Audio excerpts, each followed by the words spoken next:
કેમ છો બાળ દોસ્તો, મજામાં? આપણે સંખ્યા બનાવવાની છે. હા, તમને સંખ્યા બનાવતા આવડે છે?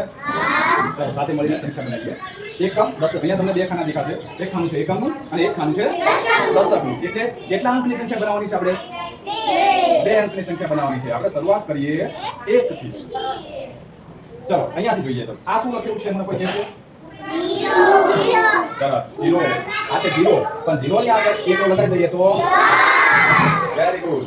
હવે દશકમાં 1 છે, અહીંયા 0 છે. અહીંયા આપણે સંખ્યા બદલાવીએ તો શું થશે?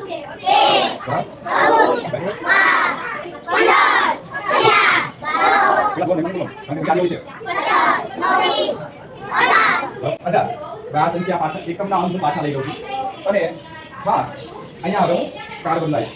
દશકના સ્થાનમાં એકલો એટલે એની કિંમત કેટલી? 10. તો કિંમત કોની બદલાય?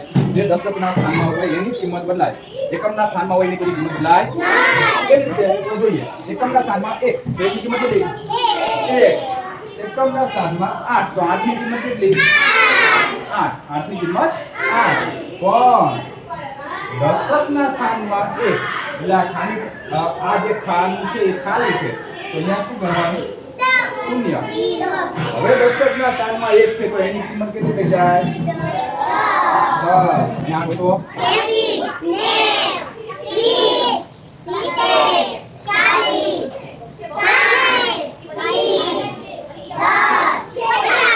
90, કિંમત કોની બદલાય? દશકના સ્થાનમાં હોય એની કિંમત બદલાય. દશકના સ્થાનમાં 5 હોય તો એની કિંમત 5 કહેવાય, એની કિંમત કહેવાય 50. સરસ. આપણે 1 નો વારો લઈશું. હવે આપણે વારો લઈએ બીજી કોઈ સંખ્યાનો. જેમ કે હું વારો લઉં છું 2 નો લઈએ, લાઈનમાં લેતા જઈએ. આ શું છે? 2. દશકના સ્થાનમાં બગડો એટલે આપણે વાત કરી હતી કે એની કિંમત કેટલી થઈ જાય? એની કિંમત થાય 20.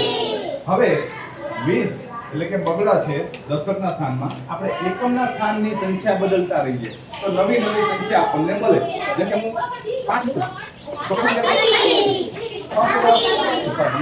2 મૂકો 9 મૂકો 8 મૂકો 3 મૂકો 7 મૂકો બગડે સાથે અને 4 મૂકો તો આપણે અહીંયા સંખ્યા બદલશું. 2 ની જગ્યાએ લઈએ, 2 ની જગ્યાએ લઈએ તો આ 5 છે દશકના સ્થાનમાં છે તો એની કિંમત કેટલી કહેવાય?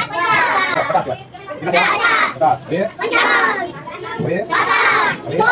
7 મૂકો 3 મૂકો 8 મૂકો 2 મૂકો અને 9 મૂકો.